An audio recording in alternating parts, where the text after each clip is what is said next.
শ্রেষ্ঠ অনুসারী। রাজকুমারী মিরানা বিখ্যাত ছিল কিংবা কুখ্যাত ছিল সারা দেশে।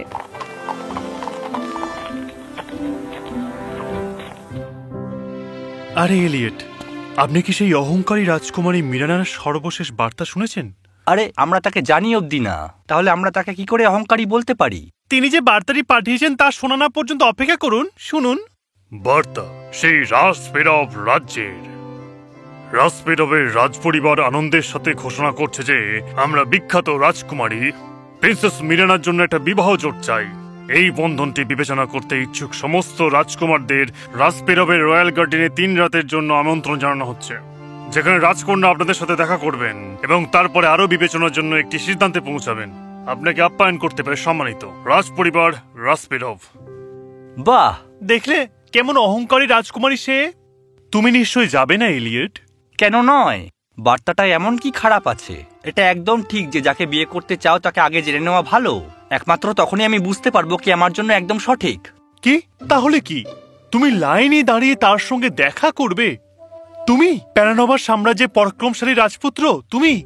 কেন, আপনার কি এই ভরসা নেই যে প্যারানোভার পরাক্রমশালী রাজপুত্র এমন বুদ্ধিমান শক্তিশালী রাজকন্যার জন্য সেরা পাত্র হয়ে উঠবে? না, তা নয়। বলনাচ কবে? সেপ্টেম্বরের 12 তারিখ। 3 মাস বাকি আছে। তাহলে আমাকে কালকেই বেরিয়ে পড়তে হবে। দেখা যাক এই রাজকন্যা কেমন হয়। তাই পরদিন সকালে প্রিন্স এলিয়েট সাধারণ মানুষের ছদ্মবেশ ধারণ করে রাজপেরব রাজ্যের উদ্দেশ্যে যাত্রা করলেন।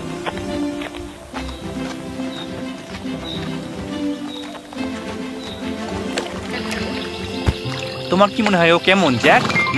জ্যাক, তোমার এখন জল খাওয়া উচিত বন্ধু।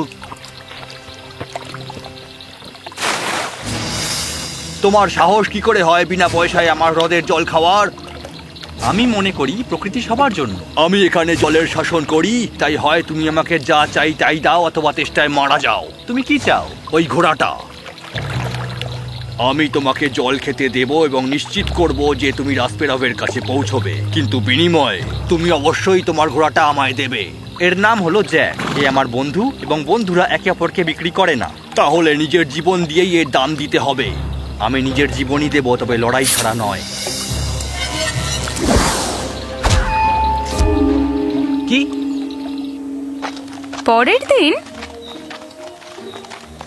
বাহ, ফলগুলো খুব সুন্দর দেখতে লাগছে। তোমার চাই নাকি জ্যাক?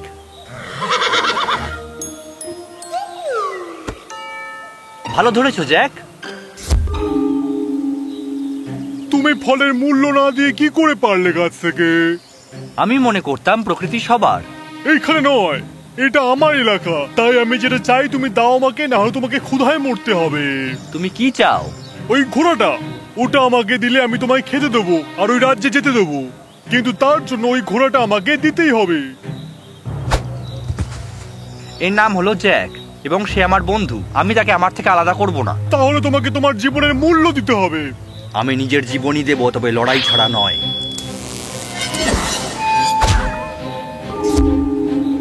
কি?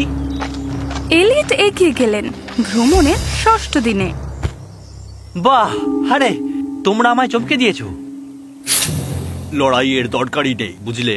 আমি জ্যাককে রক্ষা করতে যা করতে হয় তাই করব। আর সেই জন্য তুমি সেই ব্যক্তি যে কিনা রাজকুমারীকে বিয়ে করতে পারে, যদি তুমি তার হৃদয়টা জিতে নিতে পারো। তার আগে আমি সিদ্ধান্ত নিতে চাই আমি তার মন জয় করতে চাই কিনা। আর সেই কারণেই আপনি একমাত্র উপযুক্ত। এই নিন, এই লাঠি রাখুন। আপনি যদি এই লাঠিটা মাটিতে রোপণ করেন, আপনি যতই ভেড়া চারণ করুন না কেন, তারা সর্বদাই কর্মীদের চারপাশে থাকবে, এমনকি আপনি উপস্থিত না থাকলেও। এই বাঁশিটা নাও, যখন তুমি এটা বাজাবে ঠিক তখনই ভেড়াগুলো আনন্দে নেচে উঠবে। আর এই শ্বাসের বাক্সটা আপনার কাছে রাখুন। যখনই আপনি এটা খুলবেন, তখন এমন দাসরা উপস্থিত হবে যারা আপনার দেওয়া সব আদেশ পালন করবে। খুব ভালো হোক, প্রিন্স এলিয়েট। প্রিন্স এলিয়েট রাজপেরব প্রাসাদে পৌঁছে শেষমেশ মেষপালকের চাকরি নেন। একদিন তিনি প্রথমবারের মতো রাজকুমারী মিরানাকে দেখলেন। মহারাজ, আগামীকাল সকালে যখন আমরা চুক্তিতে স্বাক্ষর করব, আমরা কিন্তু ইতিহাস তৈরি করব। তারপরও আপনি আমাদের সেই চুক্তির কপি দিচ্ছেন না? আমাদের রাজ্যগুলির মধ্যে পারস্পরিক বন্ধন সুস্পষ্ট এবং আমি মনে করি যে আপনার বাবা ও তার মন্ত্রীরা সামর্থ্যের চেয়ে বেশি। আপনি এসবে থাকবেন না। আপনি কি জানেন আমার কাছে চুক্তির একটি কপি রয়েছে? কি? এটা কি করে সম্ভব হতে পারে? সেটা আপনার বক্সে নেই, কারণ এটা এখানে। কি দুঃসাহস তোমার! এ তো চুরি। বাবা, 105 নম্বর পয়েন্টের তৃতীয় বাক্যটা দেখুন। এখানে লেখা যে তাদের সুপ্রানো রাজ্যের যে কোনো সময় এই চুক্তির যে কোনো শর্ত পরিবর্তন করার ক্ষমতা রয়েছে। এটা কি ন্যায়পরায়ণ প্রধানমন্ত্রী? কি? ও, তাহলে তুমি আমার বাবার সাথে এই বিষয়ে আলোচনা করোনি? তুমি কি আশা করো আমরা তোমাকে বিশ্বাস করব? যদি এই চুক্তি বাতিল করা হয় তবে এটি আপনার উপর থাকবে প্রিন্সেস মিরানা, এবং কোনো পাত্র আপনার মতন অহংকারী রাজকন্যাকে বিয়ে করবে না। আপনার সাহস কি করে হয় প্রধানমন্ত্রী? আপনি আমাদের রাজকন্যাকে অপমান করতে পারেন না। ও চুপ কর একজন সাধারণ মানুষ। আমি একজন গর্বিত সাধারণ মানুষ, চোর নই যে এইমাত্র ধরা পড়েছে। প্রিয়তমা, তুমি আমাদের বাঁচিয়েছো।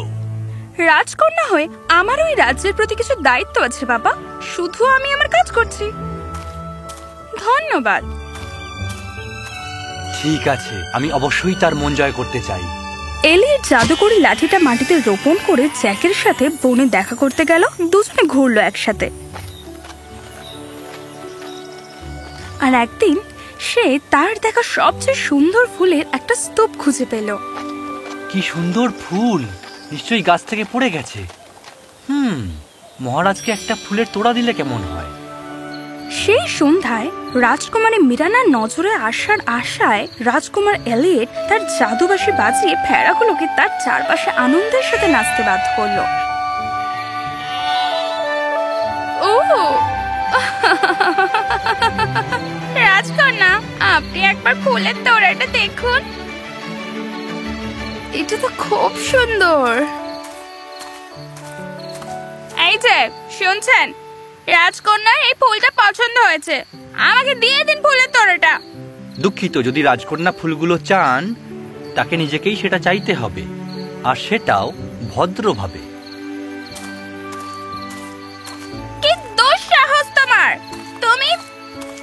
আমি কি আমার দেখা সবচেয়ে সুন্দর ফুলের তোড়াটা পেতে পারি?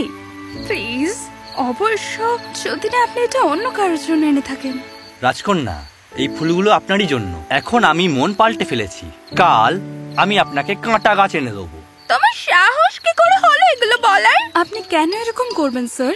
কারণ আমি আপনাকে যেমন আজ এই ফুলের মতো কোমল এবং মিষ্টি দেখতে পাচ্ছি রাজকন্যা, তেমনি গতকাল আমি আপনাকে লড়াকু অবস্থায় দেখেছি, একজন যোদ্ধার মতো, ঠিক যেমন কোনো রাজপুত্র বা রাজকন্যার হওয়া উচিত। আবারও ধন্যবাদ আপনাকে। প্রিন্স এলিয়েট ভেড়াকে নাচিয়ে বন থেকে তার ফুল বা সুগন্ধে ভেষজ এনে রাজকন্যাকে আনন্দিত করতেন। অচিরেই তাদের মধ্যে বন্ধুত্ব হয়ে গেল। আগামীকাল দেখা হবে। রাজকন্যা, রাখাল ছেলের সাথে আপনি বন্ধুত্ব করছেন? ও, তিনি বেশ সুদর্শন, তবু তিনি একজন খুবই বুদ্ধিমান, তীক্ষ্ণ এবং ভালো মানুষ।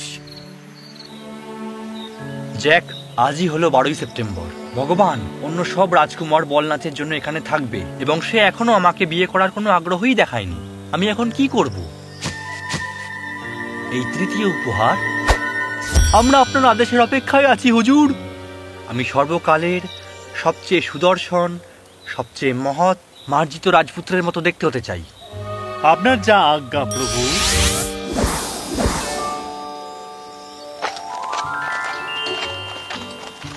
পরের দিন বিভিন্ন দেশ থেকে সমস্ত রাজকুমার রেসপর্ভে এসেছিলেন রাজকুমারীর সাথে দেখা করতে। ও রাজকুমারী, আপনার মতন সুন্দর আমি এতদিন কাউকে দেখিনি। সৌন্দর্য ক্ষণস্থায়ী, হৃদয় ও মনের মূল্য অস্থায়ী। আপনি কিন্তু আমাদেরকে অপমান করছেন। কোনো মহিলাই করতে পারেন না এটা। আমি শুধু একটা সত্যি কথা বলেছি, প্রত্যেক মানুষের এটা মেনে নেওয়া উচিত। স্বাগতম। এই লোকটা কে?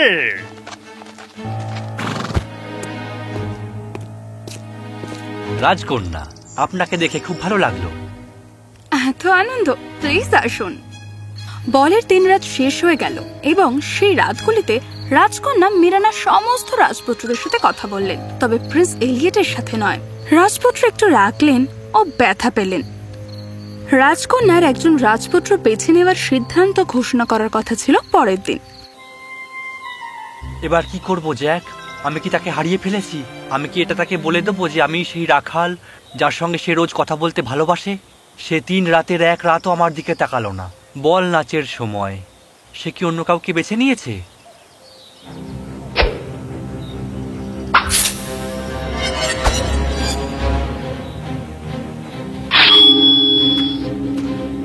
তো আমি ঠিকই ভেবেছি তুমি কোনো রাখাল নও, তুমি রাজপুত্র। না, আমি একজন রাখাল। এখনো উপেক্ষিত হওয়ার জন্য দুঃখিত মহারাজ। এতদিনে আমাকে মিথ্যা বলার জন্য আমি শুধু তোমার কাছে ফিরে এসেছিলাম। আমি মিথ্যে বলতে চাইনি, আমি শুধু তুমি জানলে কি করে? রাজ্যে এক অদ্ভুত নতুন মানুষ, বনেকার ঘোড়া আছে আর বন থেকে জাদুকরি বাঁশি, তাও জাদুকরদের থেকে। আমি একটু খোঁজ খবর নিলাম আর তখন নিশ্চিত হলাম যখন তোমাকে রাজপুত্রের বেশে দেখলাম। চোখ তো আর লোকানো যায় না, জানো তো তুমি। তুমি তাহলে কিছু বলনি কেন? তুমি কিছু বললে না কেন? তুমি কখন আমাকে সত্যিটা বলতে চেয়েছিলে? আমি জানতাম না আমি তোমার মন জয় করতে পেরেছি কিনা। আচ্ছা, তুমি পেরেছো মহারাজ। আমি তোমার প্রেমে পড়েছি। তুমি আমার কাছে সেরা পাত্র। আর আমিও তোমাকে খুব ভালোবেসে ফেলেছি। বরং শুধু ভালোবাসা নয়, আমি তোমাকে সম্মান করছি যেদিন থেকে আমি তোমাকে প্রথম দেখেছি। আমি আমার সারা জীবনে আর কাউকে চাইবো না তোমায় ছাড়া। এবার ভাবো, সবাই আমাকে অহংকারী বলে, কারণ তারা তোমার ক্ষমতাকে ভয় পায় আর তারা তোমার ভালোবাসা দেখতে পায় না, তারা অন্ধ। আমি তোমায় ভালোবাসি, তার থেকেও বেশি আমি তোমায় সম্মান করি। সুতরাং প্রিন্স এলিয়ট এবং প্রিন্সেস মিরানার বিয়ে হলো এবং তারা স্বামী এবং স্ত্রী হিসেবে, বন্ধু হিসেবে, সমান অংশীদার হিসেবে সুখে জীবনযাপন করলেন।